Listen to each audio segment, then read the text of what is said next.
Mr. Scott Eccles. Oh, Mr. Garcia. I'm sorry, I did not recognize you at once. Oh. Please allow me to carry your case. That's very civil of you.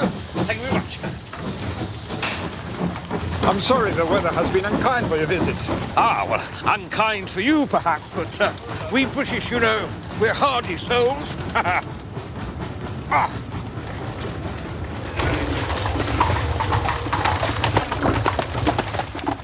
The county of Surrey is particularly interesting as far as facts are concerned.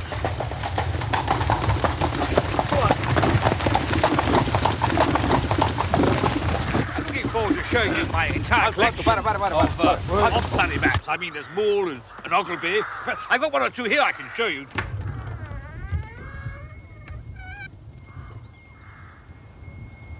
He used to draw. Okay. I've got one or two.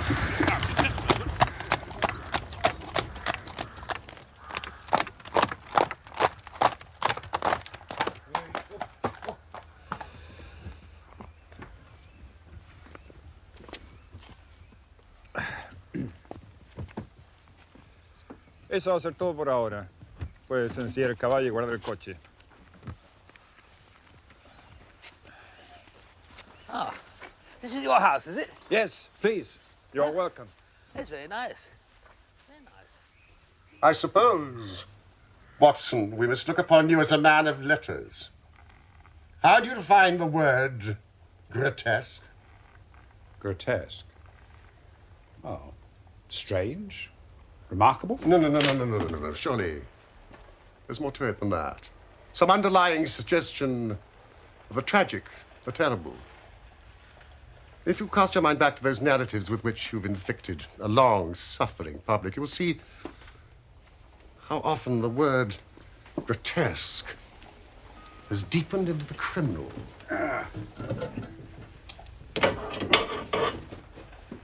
Suppose that affair of the red-headed men was grotesque enough at the outset. Huh? Ah! Oh, that most grotesque affair. The 5 orange pips. Yes, which led straight to a murderous conspiracy. Now, the word puts me on the alert. Oh, how did you dare? I've just had the most incredible and grotesque experience. May I consult you, Scott Eccles? Post office, Charing Cross. Ah. A man or a woman? Oh, man! No woman would send a reply-paid telegram. She would have come. Did you see him? Oh, my dear Watson. You know how bored I've been since we locked up Colonel Carruthers. Life is commonplace. The newspapers are sterile. Audacity and romance seem to have passed forever from the criminal world. Of course I'll see him. Unless I'm very much mistaken, this is our client. Mr. Holmes. Thank you, Mrs. Hudson. Well, are you Mr. Holmes? Certainly. Yes, Mr. Holmes, I have just had a most singular and unpleasant experience. Really? Yes, never in my life have I been subject to such embarrassment and been placed in such a position. Please sit down, Mrs. Scott Eccles, my friend and colleague, Dr. Watson. Now, in the first place, may I ask why you have come to me at all? Oh, well, sir, it didn't appear to be a matter which concerned the police. Yet, when you've heard the facts, you must admit I couldn't just leave it where it was. Now, private detectives, they're a class with whom I have no sympathy. Sit! Mr. Scott Eccles.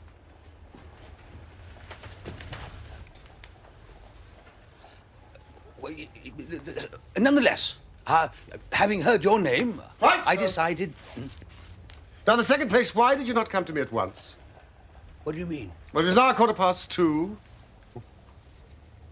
The telegram was dispatched about 1. No one could glance at your toilet in the tower without seeing that your disturbance dates from the moment of your waking. What? You're right, Mr. Holmes. Yes. I never gave a thought to my toilet. I was only too glad to get out of such a house. Oh, no, thank you. No. You see, I've been running round making inquiries before I came here. See, I called at the house agents, you know. Oh, yes. And they said that Mr. Garcia's rent was paid up all right, and that everything was in order in Wisteria Lodge. No, come, sir.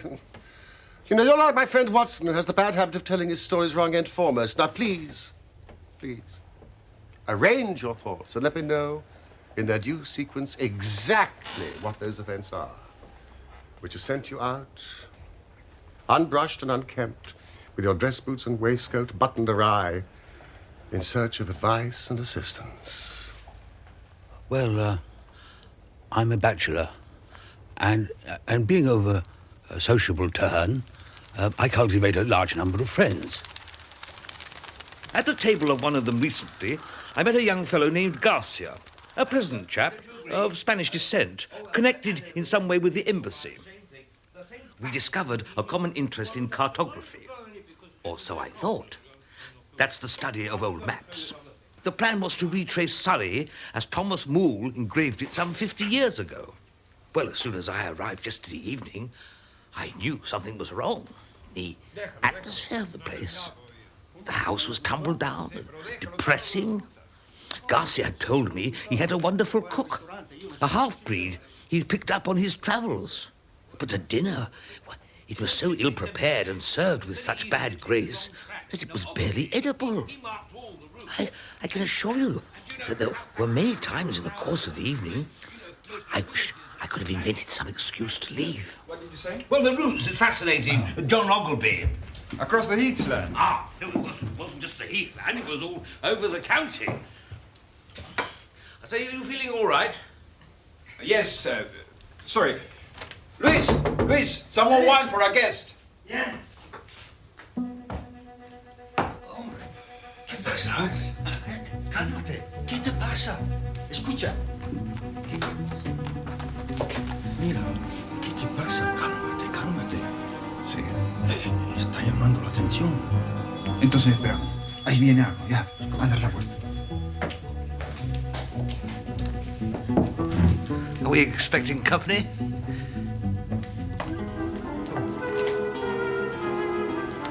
I would like a drink of that, if it's possible.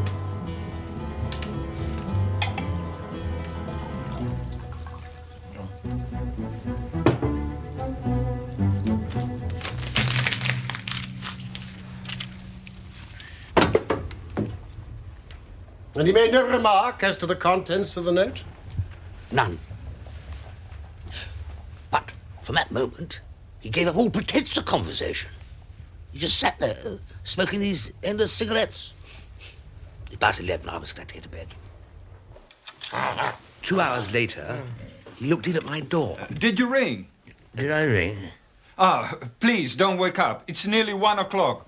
Please go back to sleep. Good night. And now I come to the amazing part of my tale.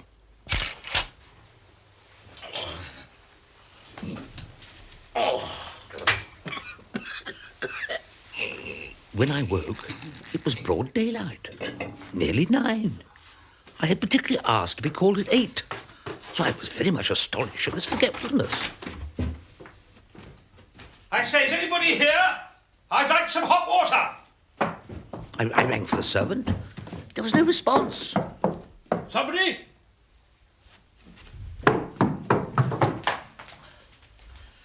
I say, is there a servant available?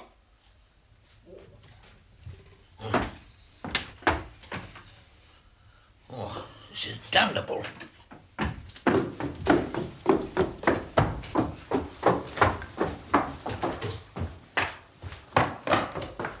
I went from room to room. All were deserted. Even my host's room. The bed had never been slept in.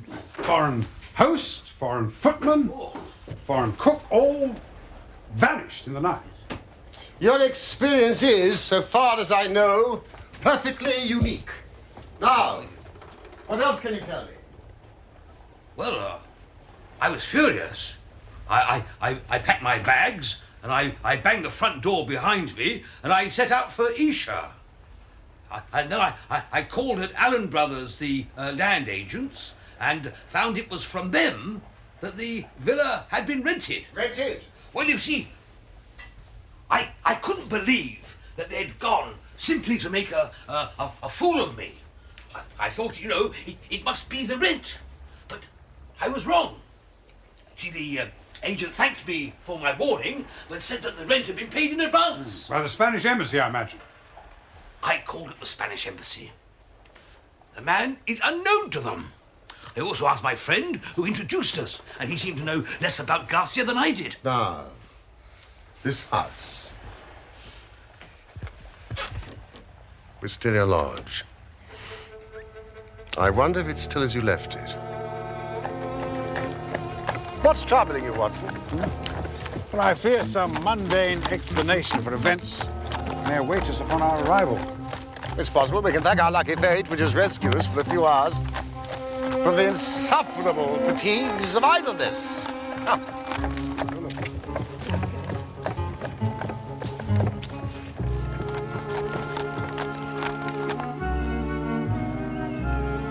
This gentleman recommends the Bull in the village. That's if we're to stay overnight.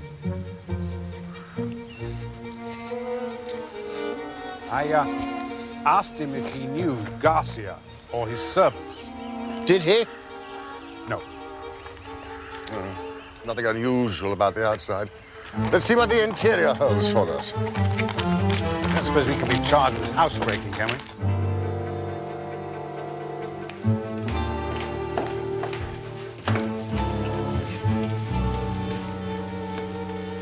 What on earth could leave such a mess? Yes, indeed.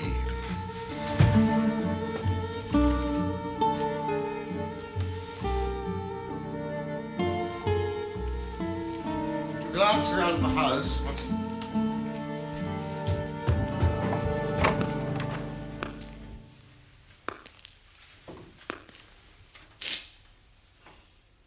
Mr. Holmes.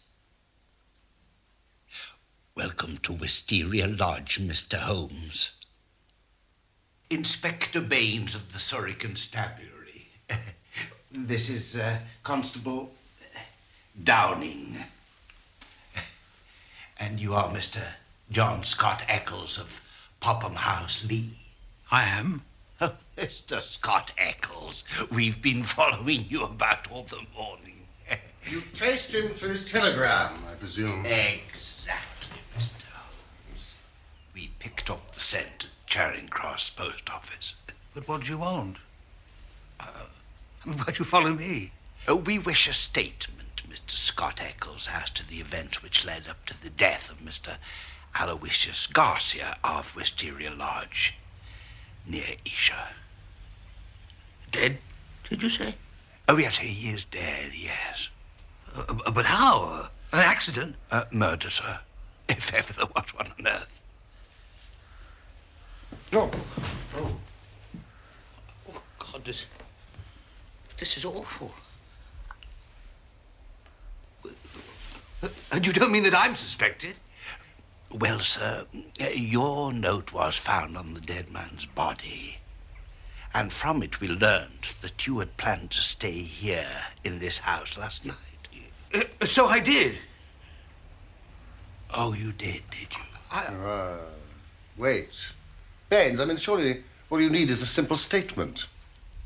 Yes, Mr. Holmes, but it is my duty to warn Mr. Scott Eccles that it may be used against him. Ah, this is my friend and colleague, Dr. Watson, Inspector Baines. Yes, of course. Doctor, your attention. Oh, Mr. Scott Eccles, you look as if you could do with a drink.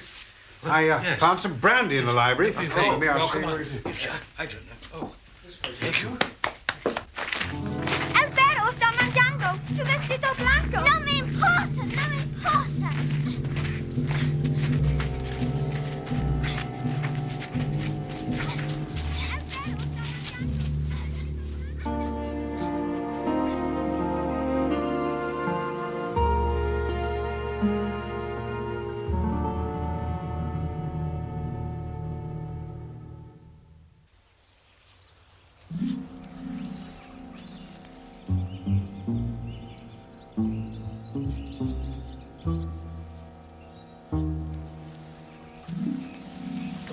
I can assure you, Inspector, that, you know, every word I've said, it is the truth.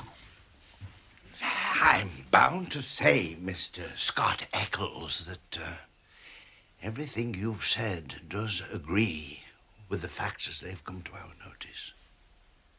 For example, the note that arrived during dinner. Mrs. Scott Eccles, what became of the note? Well, Garcia rolled it up and threw it in the fire. What do you say to that, Baines? It was a dog grate, Mr. Holmes. He overpitched it. I found this unburnt at the back. You must have made a very careful examination of the house to find a single pellet of paper. Oh, I did, Mr. Holmes, I did. It's my way. The note's written on ordinary cream-laid paper with a watermark. It's a quarter sheet. The paper's cut off in 2 snips with the short-bladed scissors.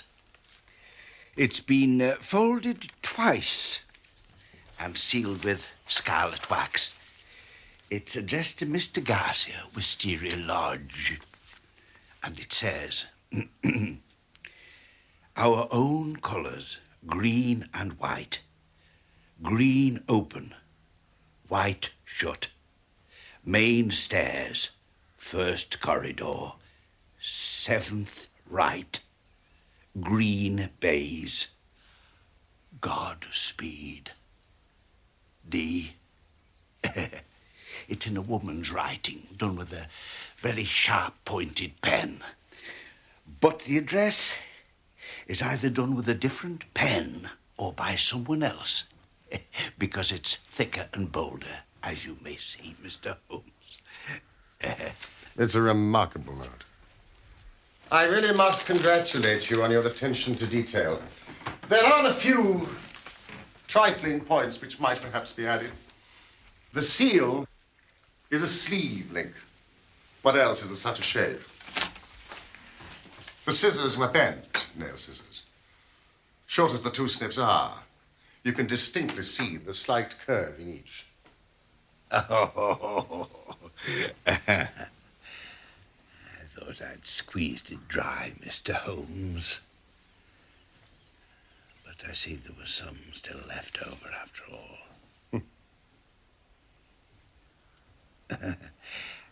I'm bound to say that I make nothing of the note, except that something's on hand and woman, as usual, is at the bottom of it. Oh. Well, I'm very glad you found the note, Inspector, because it corroborates my story. But, you know, I do beg to point out that I haven't yet heard what has happened to Mr. Garcia, or what has become of his household. As for Mr. Garcia, well, that's easily answered. He was found dead on Oxshott Common this morning. His head had been beaten to a pulp by a sandbag, or some such object, which crushed rather than wounded. Apparently, he'd been first struck down from behind, but his assailant went on beating him long after he was dead. It was a very furious assault. Ah, I mean, this activity that we saw as we approached the house, were there any footsteps or clues as to the criminal? None. As yet. Had Garcia been robbed? No sign of robbery, no. Well, our tenants seem to have left little or nothing behind them. Apart from the clothes, some pipes, a few novels, 2 of them in Spanish.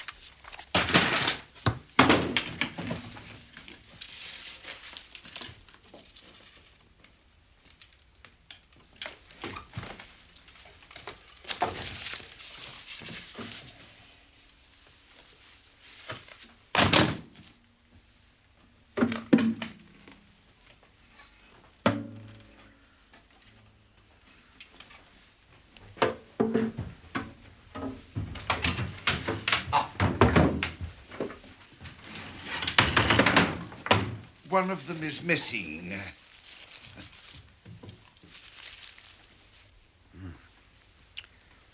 Yeah. Well, we might assume the G stands for Garcia. Family heirloom, perhaps.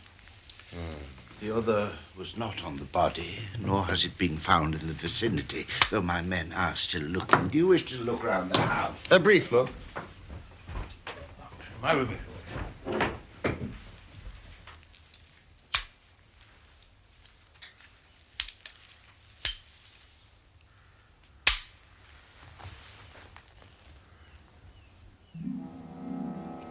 Holmes. Holmes! Holmes!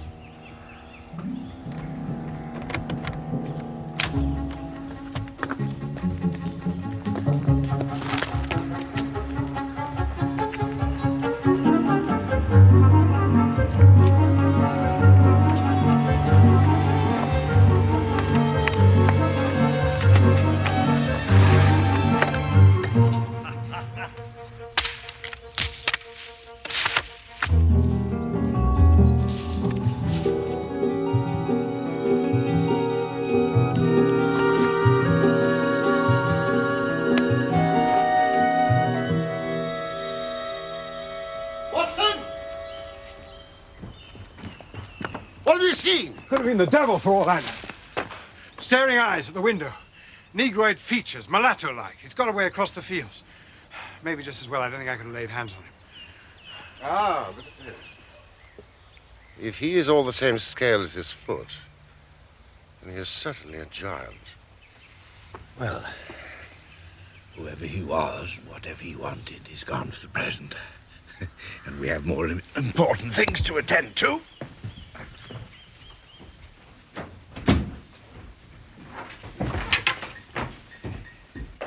Downing, you stay here. And you, sir, shall come to the station with me. Yes, sir. And let me have a written statement. Yes, certainly. I'll come at once. I hope you don't mind our collaborating with you, Inspector. Highly honoured, Mr. Holmes. Highly honoured. Inspector, is there any clue as to the exact hour of the man's death? 1 o'clock. It rained about that time, and the death certainly occurred before the rain. No! That is perfectly impossible, Mr. Baines. No. His voice is very unmistakable. I could swear to it that it was he who addressed me in my room at that very hour.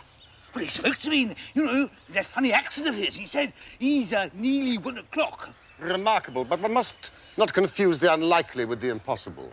What does he mean by that? Certainly some strange people occupied that house, Mr. Holmes. One of them is dead. Did some of his companions follow him and murder him? If so, we should have them. For every report is watched. But my views are different, Mr. Holmes. Yes, sir. My views are very different. You have a theory? And I'll work it myself, Mr. Holmes. Your name is already made. I get to make mine. And I should like to be able to say afterwards that I solved it without your help.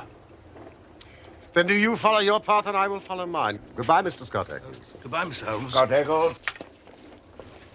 Now, let us consider this note. Is there a woman involved, a jealous husband? Godspeed. Godspeed, D. Now, that must be our guide. The man was a Spaniard. I suggest that the D stands for Dolores. It's a common female name in Spain. A Spaniard would write to a Spaniard in Spanish, Watson.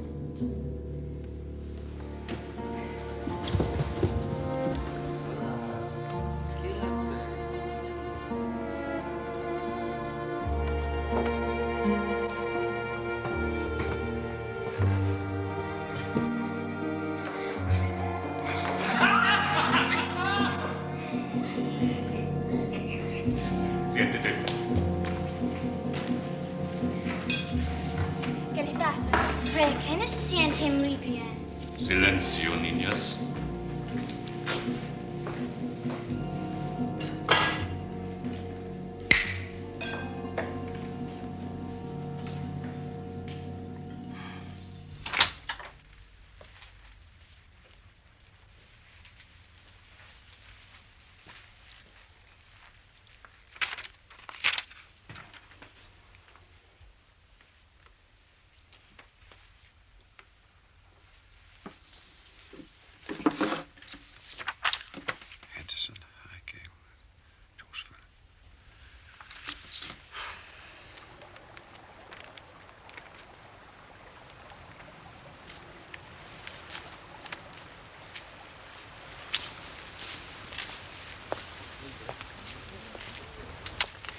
Mr. Holmes, look what I've found in a gorse bush. Excellent.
Sorry, I see them.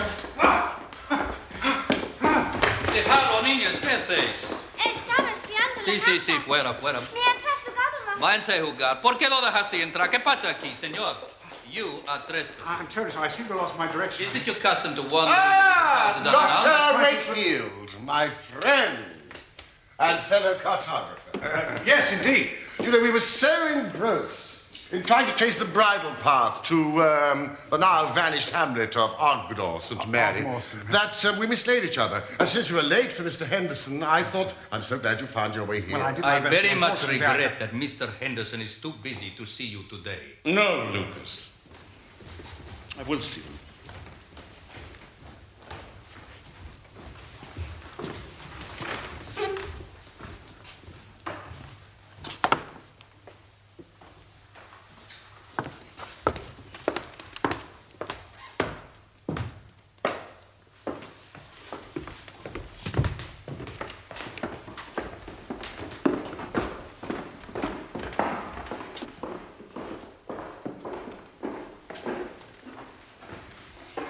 Gentlemen.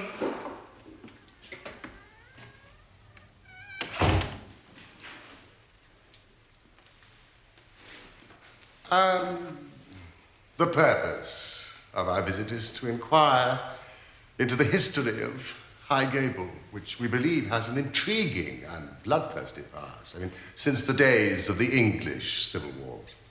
I would have no knowledge of that. I'm only a recent invader. Ah. But there are local records in the library. There are no records of any past violence in this house.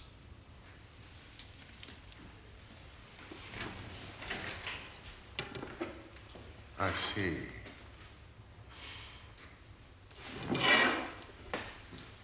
Then I will detain you no more.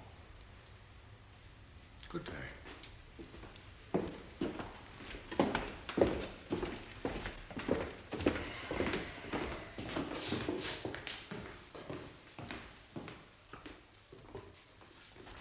I thought you were in London.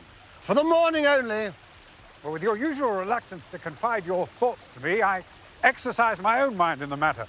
You'd circled two names on your list, Henderson and High Gable. Well, the others are prosaic, respectable people, far aloof from romance. But this man, Henderson, he's a very singular creation. Yes, indeed. As you may have noticed, no tea for me. The house is double-winged, one side the servants, the other side the family.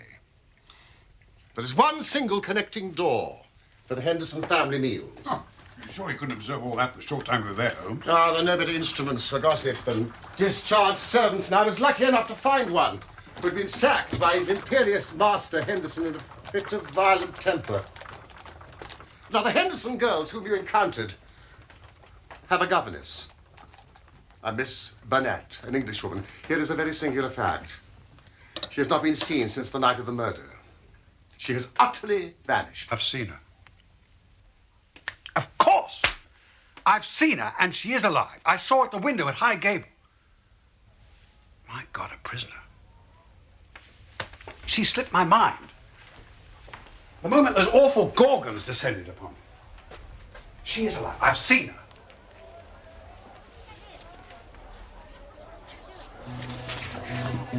That's the man I saw and chased. Baines has arrested the wrong man. Come, Watson, quick. We must stop him.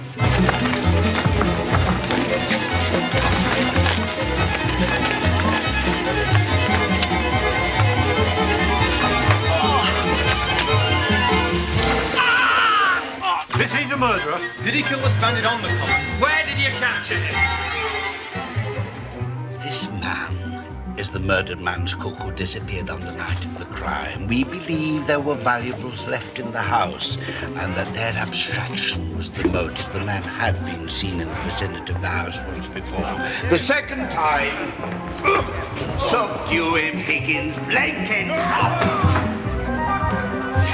The second time, we left an ambuscade for him. We shall be applying for remand when the prisoner is brought before the magistrates. That will be all for now, gentlemen. Thank you very much. Was it on the... Where did you capture him? Baines, I am not convinced that you are on the right line. Mr. Holmes doesn't want you to commit yourself too far unless you're sure.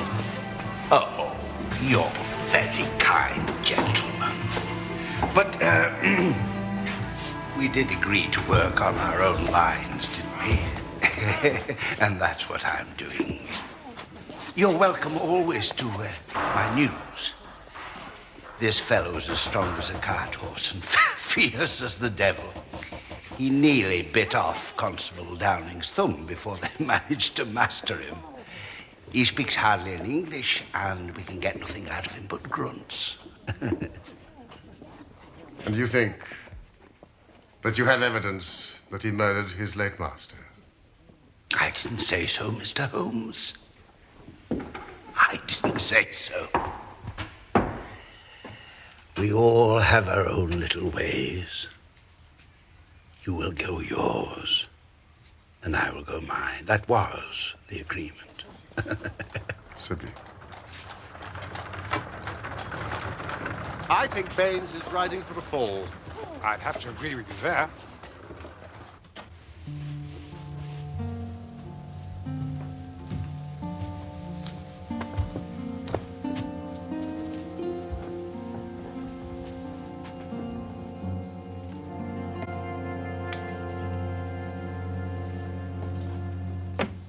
You appreciate our difficulty, Watson. There's nothing upon which we can apply for a warrant. And with our worthy inspector making his arrest, our theory would seem fantastic if laid before a magistrate. And yet you think the lady is in danger of her life? Yes, I'm sure of it, Watson. Therefore, we must take the law into our own hands.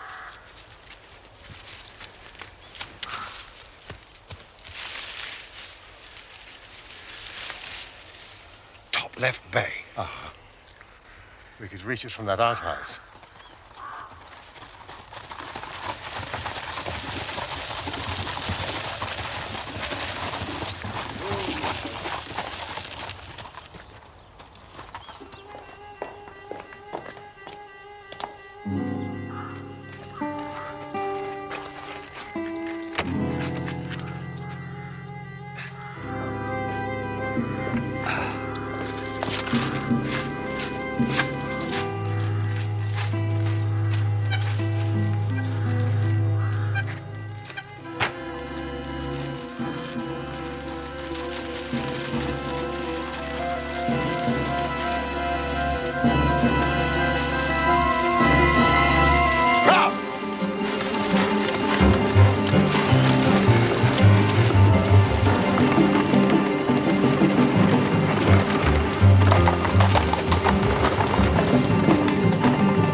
Mr. Holmes, you have given me the very evidence I wanted. We were both on the same scent from the start. You went after Henderson, too? Why, so well, you first, and then, Dr. Watson here came crawling through the undergrowth at High Gable. I was up a tree observing you both. It was just a question of who got the evidence first. Why did you arrest the mulatto? Well, I was sure that Henderson, as he calls himself, felt he was suspected, and he would make no move so long as he thought he was in danger, so I arrested the wrong man. You know, you will rise high in your profession, Inspector. Oh. You have instinct and intuition. Thank you, Mr. Holmes. But we can't arrest without Miss Burnett's evidence, can we? I shall be able to give you that in a moment, but tell me, who is this man, Henderson? He's Don Murillo, known as the Tiger of San Pedro. One of the most dangerous men out of Central America. Oh, indeed. A most lewd and bloodthirsty tyrant. Who imposed his odious vices upon a cowering people for almost 12 years. Was it the San Pedro colours, green and white, that first put you onto it? That and my visit to London, to the Spanish Embassy and the Foreign Office. No, please, this is your case, Inspector. Oh. 5 years ago, there was a rising against the tyrant. But it was an empty palace they stormed. Don Murillo, his secretary, 2 children, and all the wealth had escaped by ship. And from that moment, they disappeared from the face of the earth. His identity has been a subject of constant comment in the European press. We discovered him a year ago. Miss Burnett, how came you into this matter, Miss Burnett? An English lady in such a murderous affair. Because there is no other way in the world by which justice can be gained. What does the law of England care about the rivers of blood shed so many years ago in San Pedro, or the shipload of treasure that this man has stolen from us? To you, they're like crimes committed in some other planet. We know.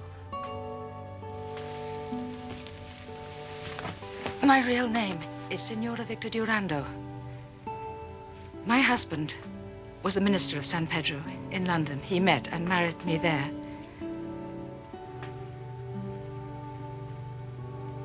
A nobler man never lived upon the earth. Unhappily, Murillo heard of his excellence and recalled him on some pretext and shot him by a stroke of premonition. My husband had refused to take me with him. Then came the downfall of the monster.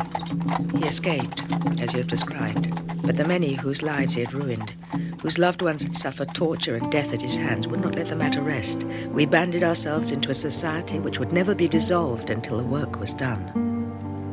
It was my part to attach myself to his household and keep the others in touch with his movements. I secured the position as governess. Dejarlas son luz de mis ojos. He little knew that the woman who faced him at every meal was the woman whose husband he had hurried to eternity. I smiled on him, did my duty to his children, and bided my time. An attempt was made in Paris and failed. We zigzagged here and there swiftly over Europe to throw off our pursuers, and finally returned to High Gable. Garcia had been waiting there for nearly a year with 2 trusty companions, all fired with the same reasons of revenge. Who was Garcia? The son of Fernando Garcia, one of the former highest dignitaries of San Pedro, who was murdered like your husband. This note you sent, you say it was intercepted? During the day, Murillo took every precaution and never went out save with his satellite, Lucas. Even at night, the man was forever on the alert and continually changed his room. We had arranged that I would send Garcia final instructions. The doors would be open, and the signal of a green or white light in a window which faced the drive was to give notice if all was safe, or if the attempt had better be postponed.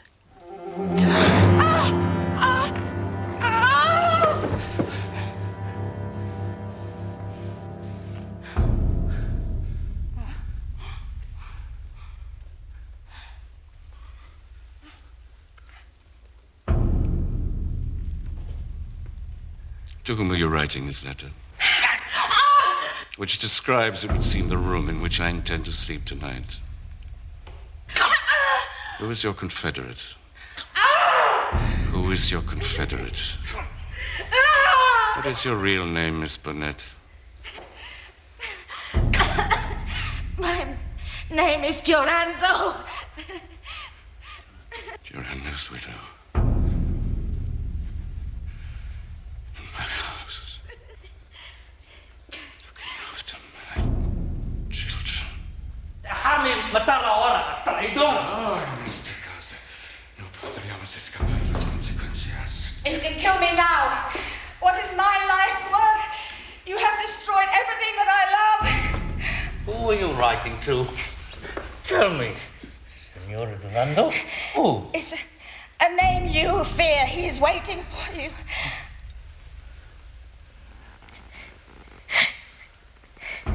Garcia. It's Garcia. Garcia. ¿Dónde? ¿Dónde? Wisteria Lodge. He's waiting to dispatch you to hell. You fiends. I knew the boy well. His father was once my dearest friend. You murdered him. He betrayed me. And so did your husband.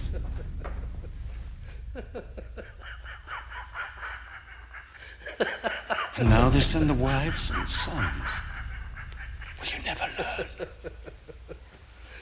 I am indestructible.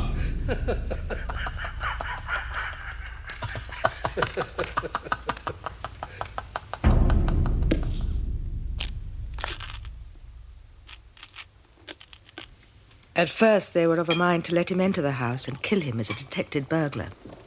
But they feared the inquiry might publicly expose them.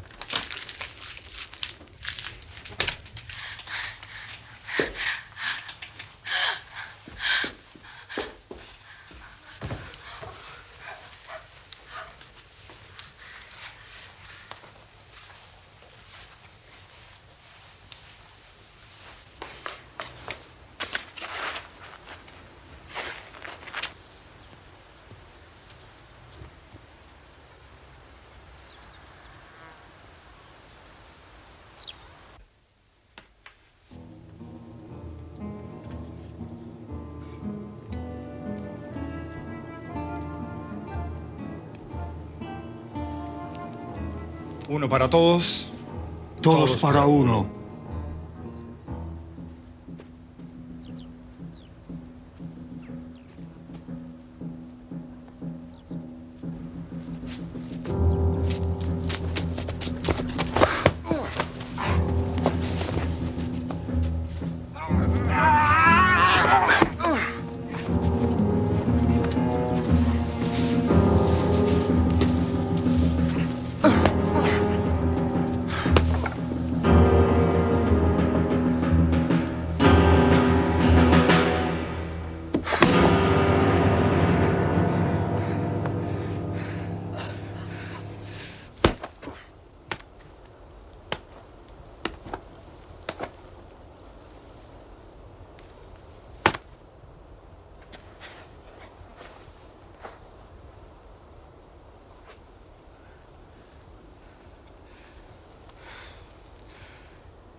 justice will come.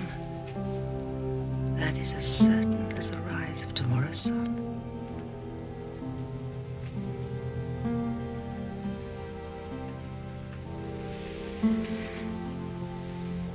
I have no doubt that my life, too, hung in the balance. For most of the time, I was confined to my room, terrorized by the most horrible threats to break my spirit.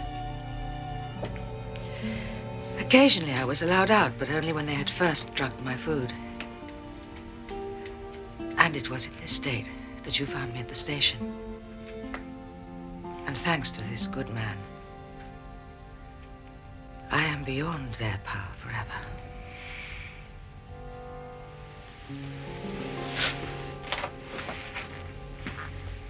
Well, Inspector, our police work is done, but our legal work begins. Exactly, Mr. Holmes, yes. Garcia's death in the hands of a plausible lawyer could look like an act of self-defense. Well, I think better of the law than that. Self-defense is one thing, but to entice a man in cold blood with the object of murdering him is another, whatever danger you fear from him. I think we shall see justice done at the next Guildford Assizes. Of course, you have released the mulatto. Yes, sir, he's a free man again. And your man is with the fugitives on the train? He is, sir, yes, and I've wired Scotland Yard to have their men at Waterloo Station to receive them, yes. You know, I really must congratulate you, Inspector. Your powers, if I may say so, without offense, are superior to your opportunities. You're right, Mr. Holmes. In the provinces, we stagnate. A case like this gives a man a chance.